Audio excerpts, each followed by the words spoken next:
So Well, it's very important that you're still around because you have a special daughter, right? I do. I have an 18-year-old daughter who was diagnosed with autism when she was 3. And that made this diagnosis, by the way, even more problematic because I knew being able to communicate with her was essential. Yeah, Right. absolutely. And if there was anything I was concerned about losing the ability to speak, it was how am I going to communicate effectively with her?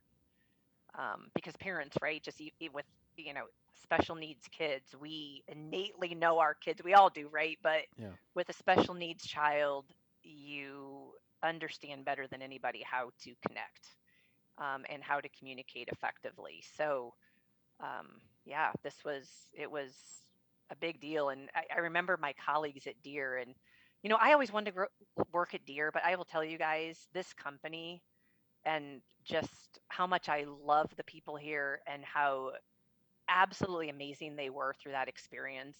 I will be here the rest of my life. And they all went in together. A bunch of people that I didn't even know went together and bought me an iPad so that I could, before I went into surgery, record books for to read to my daughter. I remember I recorded things like "Get your shoes," brush your teeth, "I love you."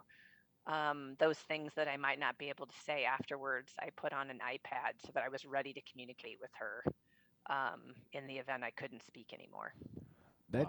That just I can't describe the feeling that just It hit my gave me body chills. right now. Yeah. But to know that just any person to think through and a group of people to support an individual as such, and then what was playing through my mind, and I know I didn't hear everything you just said, which I'm glad this is on recording, Yeah.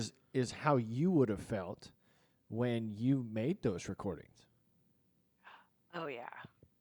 I That get goosebumps talking about it, and Oh I'll man. yeah, get emotional. Yeah.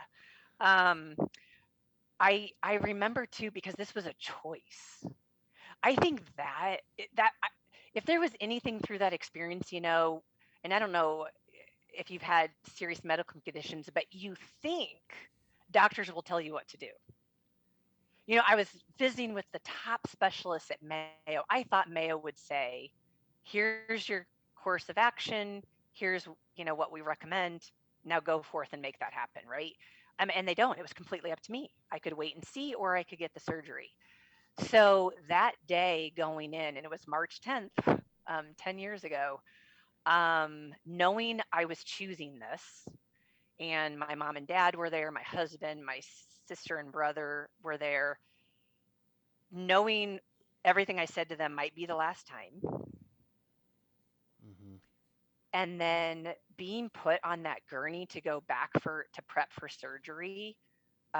One of my most vivid memories was being on that gurney and the doors opened, and knowing that if I just put my hand out, I could stop. Like I could stop, Yeah.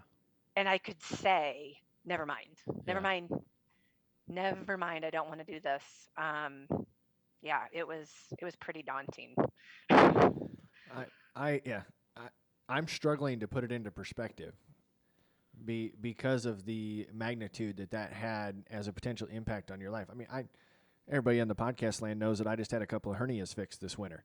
Yeah, And when you're talking about a 90% rate that it's not going to go the right way, that's one of those yeah, procedures that is 99.8% effective and no yeah. side, but still I was scared shitless Yeah.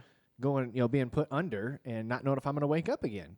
We have a family tradition now. It's kind of funny you say that because I also knew I might not be able to eat again. Like, and so my whole family, we held a Jen's favorite foods dinner before I went up to Mayo, and it was like all my favorite foods. And we had the whole family come over, and it was like my favorite stuff. I love Chili's enchilada soup, and it was sushi, and it was just this mix of all my favorite foods. And so our whole family now, we have a tradition that anyone going into surgery gets to have their Oh, favorite meal.